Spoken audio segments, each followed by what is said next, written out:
सुन्ने लघुकथा।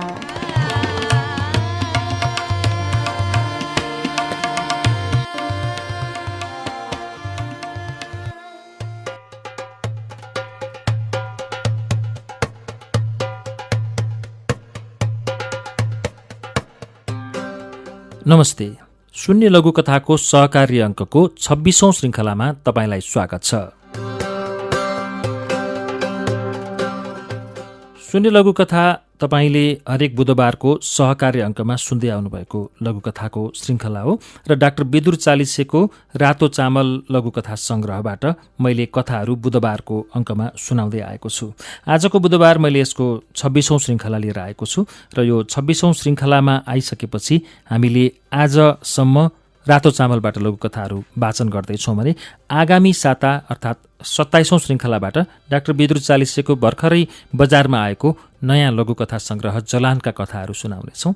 आजलाई भने रातो चामलभित्र सङ्ग्रहित इस्लाम मन कथा म पहिलो चरणमा सुनाउँछु।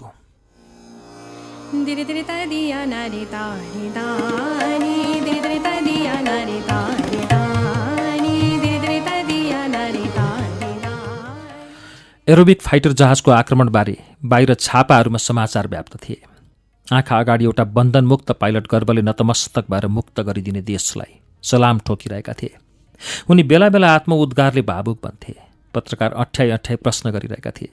पाइलटको भावुक उत्तरमा सायद दुनियाँ पनि दुखित हुन्थे। त्यो भ्रम हो, भ्रम।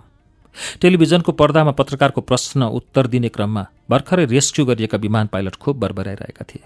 होइन, कसरी भ्रम?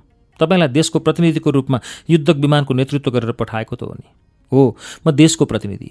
मैले देशको शानका लागि बमबार्डिङ गराएँ, बस त्यति नै हो। निशर्त रेस्क्यु गर्दा तपाईँलाई कुनै हिंताबोध भएन? भएन। बरु गर्व अनुभव गर्छु। उनीहरू महान छन्। महानताको मापन मानवता हो। मतलब तपाईँ बाँच्नुभयो अनि मानवता बाँच्यो? निकै घच्चाघच्ची प्रश्नोत्तरका बीचमा कार्यक्रम रोचक लागिरहेका थिए। प्रश्न सोध्ने पत्रकार जति आक्रोशित थिए, उत्तर दिइरहेका पाइलट त्यति नै भावविवल अनि उन्मुक्त प्रशंसकका रूपमा देखिन्थे। पत्रकारको चर्को प्रश्नले उनको मन थामिन सकेन।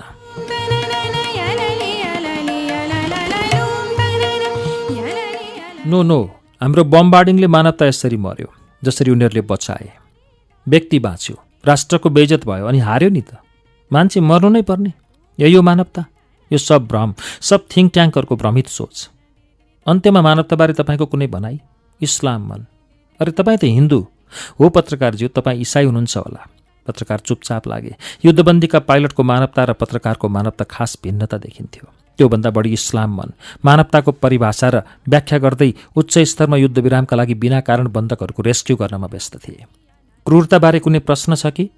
अन्त्यमा पाइलट पत्रकारलाई उल्टो प्रश्न सोधिरहेथे। पत्रकार चुपचाप रहन्थे।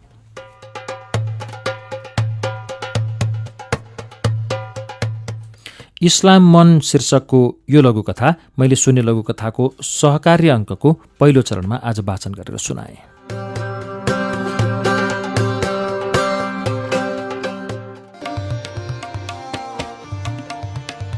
सुन्ने लघुकथा।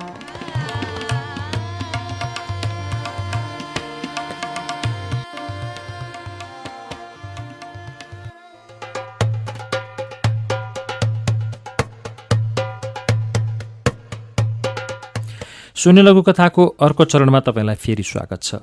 अबको चरणमा मैले डाक्टर विदुर चालिसेकै रातो चामलबाट अर्को लघुकथा सुनाउँदैछु। शीर्षक रहेको छ प्रजनन सुधार।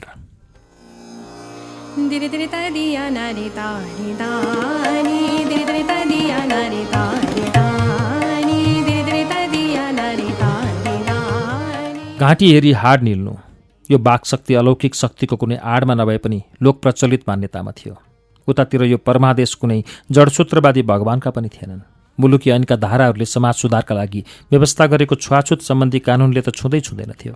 खुल्ला समाजले प्रदर्शन गरिरहेका चरित्रको सन्दर्भमा पुरातनवादीहरू अहम राख्दथे भने नवीनतावादीहरू अप्ठ्यारोमा थिए। फूल कस्तो फुलाउने? नयाँ ढाँचाको सामाजिक बहसमा चिन्तनरत बौद्धिक जगत अल्मलिरहेका बेला भ्यौचाले मुसलमान ठिटी उडाइदियो। कचहरी बस्यो। सबैले स्वीकार गरे अचेल जातवाद छैन। त्यसमाथि पनि प्रेम विवाह भएपछि उनीहरूको सर्वस्वीकृति त छँदै थियो, तर पनि दुवैतर्फका परिवार कन्भिन्स थिएनन्। घर परिवारको अस्वीकृति बीच भ्यौचाले समिनालाई भित्रायो। उनीहरूका आफ्ना आफ्ना धार्मिक विवाह कर्म अलपत्र परे। ऊ बुर्कावाला आई खुबै लजालु रहेछ। टोलका ठिटाहरू कुरा काटिरहेथे। समिनाले जे सिकेकी थिए आफ्नो समाजबाट अर्को समाजमा जाँदा पनि त्यही नै लिएर गई। भगौडा भए पनि विवाह नै हो, त्यसमाथि पनि प्रेम भएको समिना चित्त बुझाउँथे। बचपनमा सिकेका र जानेका जति जे थिए जीवन जिउने क्रममा त्यही गर्दथे।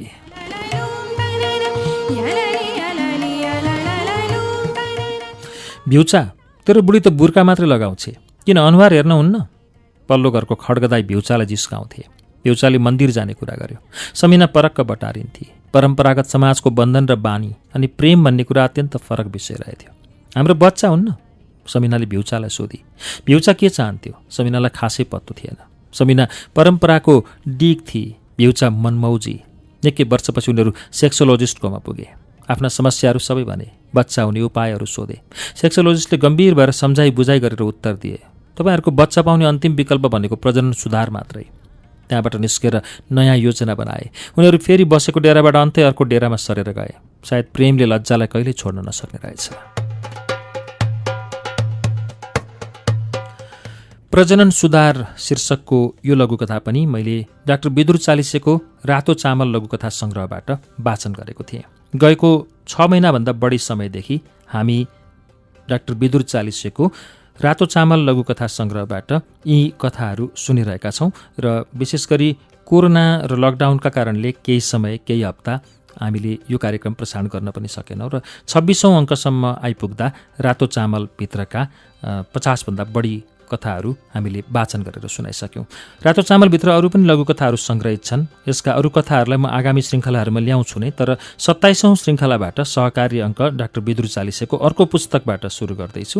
अब आउने अर्को कार्यक्रमबाट 27औं अङ्कबाट डाक्टर विदुर चालिसेको जलानभित्रका लघुकथाहरू सुन्न सकिनेछ। आजको रातो चामलभित्र सङ्ग्रहित 2वटा लघुकथाहरू मैले सुनाएँ। पहिलो लघुकथाको शीर्षक थियो इस्लाम मन र दोस्रो लघुकथाको शीर्षक थियो प्रजनन सुधार। यी लघुकथाहरूसँगै आजको शून्य लघुकथा सहकारी अङ्कको 26औं श्रृङ्खलाबाट प्राविधिक साथीसँगै म अच्युत घिमिरे बिदा हुन्छु। नमस्ते, शुभ समय।